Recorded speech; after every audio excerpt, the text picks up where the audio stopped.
ఇది trainingonline.go.in website గురించి ఈరోజు రేపు ఎల్లుండి జరిగే ట్రైనింగ్ సంబంధించిన డేటాని అప్లోడ్ చేయడానికి దీనికి మనకి 2 లాగిన్స్ ఉంటాయి. ఒకటి CEO సార్ లాగిన్, ఒకటి DPO సార్ లాగిన్.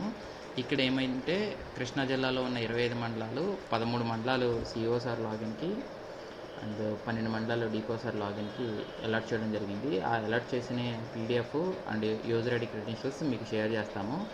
ఇక్కడ first login trainingonline.go.in login click చేసినట్లయితే యూజర్ నేమ్ పాస్వర్డ్ ఎంట్రీ చేసి ఇది CEO గారు లాగిన్. నేను కొద్దిగా స్పీడ్గా చెప్తాను. చాలా సింపుల్ ప్రాసెస్. క్యాప్చర్ కొట్టి లాగిన్ అయినట్లయితే మీకు హోమ్ పేజ్ ఉంటుంది. హోమ్ పేజ్ గతంలో మీకు MLCల వరకు చాలా వరకు తెలుసు ఏం చేయాలి అనేది. కానీ ఇప్పుడు ప్రతిసారి ట్రైనింగ్ మేనేజ్మెంట్ పోర్టల్ ఎంట్రీ చేయాలి అంటే షెడ్యూల్ ఇచ్చుకోవాలి అండ్ పబ్లిష్ చేయాలి. నేను ఇవన్నీ చేసేసాను. ఫస్ట్ ఏదైతే ట్రైనింగ్ ఉంటుందో ఈరోజు ట్రైనింగ్ ఉంటుంది, బిఫోర్ డేనే చేయాలి కాబట్టి అది అన్ని మండలాలు నేను చేశాను. బట్ ఇప్పుడు మీరు చేయాల్సింది క్లియర్గా ఎక్స్ప్లెయిన్ చేస్తాను. ఇక్కడ చూసినట్టయితే ఫస్ట్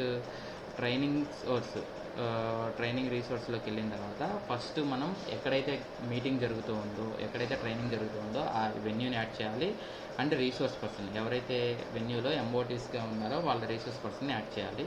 ఫస్ట్ వెన్యూ చూద్దాం. ఇక్కడ యాడ్ వెన్యూని క్లిక్ చేసినట్లయితే ఇక్కడ యాడ్ వెన్యూలో external venue, local bodies, government type mandal, district, mandal ఏదైతే మండల్ ఉందో అది బంటిమిల్ సెలెక్ట్ చేసుకుంటారు. యాడ్ క్యాంపస్ వెన్యూ కొడతారు. అడ్రస్ డీటెయిల్స్ ఇవ్వండి. ఆ room name, seating capacity, video facility ఉందా లేదా, ఇంటర్నెట్ ఫెసిలిటీ, శాటిలైట్ అది సేమ్ యాస్టీజ్ మనకి అవైలబిలిటీ ఉన్న వాటిని ప్రకారం వేసుకొట్టుకుంటారు. రూమ్ కాస్ట్ వేయాలని అవసరం లేదు, అన్నీ MPD ఆఫీస్లోనే జరుగుతున్నాయి మ్యాక్సిమం కాబట్టి. అండ్ ఇక్కడ upload photo and other facility ఏదైనా ఉంటే కనుక బ్రీఫ్గా రాసి సబ్మిట్ చేస్తారు, సేవ్ చేస్తారు. ఇలా యాడ్ వెన్యూ కంప్లీట్ అవుతుంది. నెక్స్ట్ వన్ వచ్చి ఎక్స్టర్నల్ రీసోర్స్ పర్సన్. ఎవరైతే రీసోర్స్ పర్సన్స్ ఉన్నారో ఆ రీసోర్స్ పర్సన్ డీటెయిల్స్ ఇక్కడ చూపించినట్లుగా ఫీల్డ్స్ అన్ని నేము,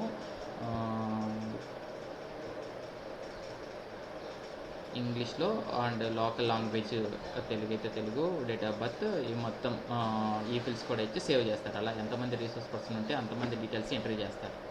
ఇక్కడ వరకు క్లియర్ కదండి. ఫస్ట్ మనం వెన్యూని యాడ్ చేసాం అండ్ వెన్యూలో మనకి ట్రైనింగ్ చెప్పి MOTని యాడ్ చేసాం. థర్డ్ వన్ వచ్చి ప్రిపేర్ ఏజెండాని ప్రిపేర్ చేస్తాం అనమాట. ఇక్కడ వచ్చేటప్పటికి ఇక్కడ క్లియర్గా గుర్తుపెట్టుకోవాలి. ఫస్ట్ 2 మాత్రమే మనం క్రైటీరియాగా తీసుకోవాలి. ఈ CEO గారు లాగిన్లో అలర్ట్ అయిన మండలాలు 3 days refresher training to sarpanches and Panchayat secretaries అని ఉన్న దాన్ని మాత్రమే సెలెక్ట్ చేసి సెలెక్ట్ బ్యాచ్ అక్కడ సెలెక్ట్లో ఉన్న మండలాలు మాత్రమే సెలెక్ట్ అవుతాయి. అది బంటిమిల్లి నేను సెలెక్ట్ చేశాను. యాడ్ సెషన్ ప్రోగ్రామ్ కొట్టగానే మీకు ఇక్కడ సెషన్ టైల్ ఒకటి ఓపెన్ అవుతుంది. ఇందులో మన సెషన్స్ అంటే ఈరోజు ట్రైనింగ్కి సంబంధించిన సెషన్ ప్లాన్ ఆల్రెడీ ఇవ్వడం జరిగింది. అందులో సెషన్ నేమ్ ఏంటి, ఫేస్ టు ఫేస్ PPT, ఆ గ్రూప్ డిస్కషన్ అనేది మెథడాలజీ ఎంట్రీ చేస్తారు. డేట్ ఇక్కడ క్లియర్గా గుర్తుపెట్టుకోండి. సెషన్ అనేది 1 hour, 2 hours, 3 hours ఉంటాయి. అది క్లియర్గా ఎంట్రీ చేయాలి. ఈ సెషన్ వచ్చి ఎగ్జాంపుల్ 10ంటికి స్టార్ట్ అయింది అనుకోండి. ఫస్ట్ సెషన్ 8వ తారీఖున, అదే 8వ తారీఖు 11ంటికి ఎండ్ అయింది అనుకోండి. ఆ 11 ఎంట్రీ చేసి ప్యారలల్ సెషన్స్ ఎన్ని ఉన్నాయి ఏంటి అనేది సెలెక్ట్ చేసుకుని చెక్ పెట్టుకుని ఇక్కడ ఇందాక మనం చేసినట్టుగా RPC రీసోర్స్ పర్సన్స్ ఎవరైతే ఉన్నారో వాళ్ళు ఇక్కడ డిస్ప్లే అవుతారో. సెలెక్ట్ రీసోర్స్ పర్సన్ దగ్గర క్లిక్ చేసినట్లయితే మీకు ఆ ఎంట్రీ చేసిన పర్సన్స్ నేమ్ కనపడుద్ది. అలాగే వెన్యూని సెలెక్ట్ చేస్తారు అండ్ సెకండ్ సెషన్. అలా మనకున్న సెషన్స్ అన్ని 3 రోజుల్లో సుమారుగా 9 సెషన్స్ ఎన్నో ఉన్నాయి. ఆ సెషన్ ప్లాన్స్ అన్ని ఎంట్రీ చేసి సేవ్ కొడతారు. ఇక్కడికి థర్డ్ స్టెప్ కూడా ఎజెండా కూడా ఎంట్రీ అయిపోద్ది. అండ్ నెక్స్ట్ 4th వన్ చేయాల్సింది ట్రైనీస్ని యాడ్ చేయాలి. ఇది ఇక్కడ చూడండి.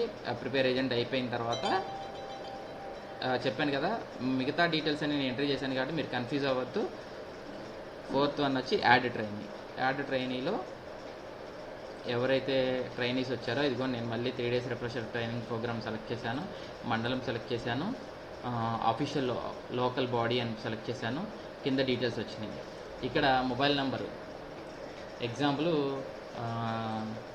ఇక్కడ నా మొబైల్ నెంబర్ నేను ఎంట్రీ చేస్తున్నాను. ఇక్కడ చూడండి,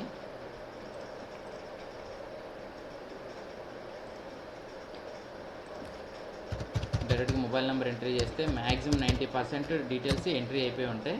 ఇక మొబైల్ నెంబర్ ఆల్రెడీ ఎగ్జిట్ అని కింద డీటెయిల్స్ వచ్చినాయి, టిక్ పెట్టుకోవడం. అంటే నెక్స్ట్ మొబైల్ నెంబర్ ఎంట్రీ చేస్తారు. అట్లా మనకు వచ్చిన ట్రైనీస్, సర్పంచెస్ కానీ పంచాయత్ సెక్రటరీస్ కానీ 1 to 5 డీటెయిల్స్ మీరు ఎంట్రీ చేసి సబ్మిట్ కొడతారు. ఇక్కడ వరకు ట్రైనీ డీటెయిల్స్ అవుతుంది. నెక్స్ట్ వచ్చి అప్లోడ్ అటెండెన్స్ అనమాట. ఇదే షెడ్యూల్లో అప్లోడ్ అటెండెన్స్ ఫర్ ట్రైనింగ్, దీన్ని క్లిక్ చేసి సేమ్ మళ్ళీ సెలెక్ట్ చేసి బ్యాచ్ ఎవరైతే ఉన్నారో ఆ బ్యాచ్ని సెలెక్ట్ చేసి డే వైజ్ ప్లాన్ సెలెక్ట్ చేసి ఆ వచ్చిన పర్సన్స్ ఇక్కడ టైటిల్ దగ్గర, డాక్యుమెంట్స్ దగ్గర ఫొటోస్ అప్లోడ్ చేయాలండి. ఇక్కడ ఫొటోస్ అప్లోడ్ చేస్తే ఆ డీటెయిల్స్ అన్నీ ఇక్కడికి వస్తే ఇక్కడ సబ్మిట్ కొడతారు. ఇంతవరకు చేస్తే ఫొటోస్ వరకు ఎంట్రీ చేస్తే రేపటి వరకు సరిపోద్ది. అండ్ థర్డ్ డే ఈ ప్లాన్ అంతా అయిపోయిన తర్వాత ఎవరైతే మనం డేటా ఎంట్రీ చేసామో ట్రైనీస్, ఆ ట్రైనీ డీటెయిల్స్ అన్నిటికి ట్రైనీతో లాగిన్ అవ్వాలి. ఇక్కడ మీకు హోమ్ పేజ్లో చూపించినట్లయితే రైట్ సైడ్ కార్నర్లో లాగిన్ యాజ్ ట్రైనీ ఉంది. దాన్ని క్లిక్ చేస్తే ఎవరైనా ఇప్పుడు మనం డీటెయిల్స్ ట్రైనింగ్ మేనేజ్మెంట్ పోర్టల్ నందు ఎవరినైతే ఎంట్రీ చేసామో వాళ్ళ మొబైల్ నెంబర్తో, ఇక్కడ ఖచ్చితంగా గుర్తుపెట్టుకోండి, ఆధార్ లింక్ అయిన మొబైల్ నెంబర్ అయితే బెస్ట్. అండ్ ప్రతి ఒక్కరిని రేపు సెషన్లో చెప్పండి, ఆధార్ నెంబరుతో లింక్ అయిన ఫోన్ నెంబర్ తెచ్చుకోమని, ఆధార్ నెంబర్ కూడా తీసుకోమని. అయితే దీనికి ఇక్కడ మొబైల్ నెంబర్ని లాగిన్ యాజ్ ట్రైనీలో ఎవరైతే ట్రైనీ ఉన్నారో ఇది లింక్ వాళ్ళకి షేర్ చేసి వాళ్ళని లాగిన్ అవ్వమనండి. మ్యాక్సిమం మన ఎంప్లాయీసే కాబట్టి వాళ్ళని సర్పంచెస్కి పక్కన నుండి గైడ్ చేస్తారు. లాగిన్ అయ్యి ఓటీపీ తీసుకొని సబ్మిట్ కొట్టగానే ఆధార్ అథెంటికేషన్ అడుగుద్ది. ఇది మనందరికీ బేసిక్గా ఐడియా ఉంది. ఒకసారి ఒక ట్రైనీ లాగిన్ అయినట్టయితే కనుక మీకు అక్కడ తెలుస్తుంది. అక్కడ ఆధార్ లాగిన్ అయిన తర్వాత క్వశ్చనరీ ఓపెన్ అవుద్ది, ఒక 20 క్వశ్చన్స్. ఆ 20 క్వశ్చన్స్ ఆన్సర్స్ కూడా మ్యాక్సిమం మనకి తెలిసినవే ఉంటాయి. ఆ క్వశ్చన్స్ పెట్టి ప్రతి ట్రైనీతో సబ్మిట్ చేసిన తర్వాత ఈ సర్టిఫికెట్ జనరేట్ అవుతుంది. కాబట్టి ఇది ఖచ్చితంగా అందరూ గమనించి దీన్ని కంప్లీట్ చేయండి. ఏదైనా డౌట్ ఉంటే ఈ స్క్రీన్ మీద కనిపించిన నా నెంబర్కి కాల్ చేయండి. Thank you.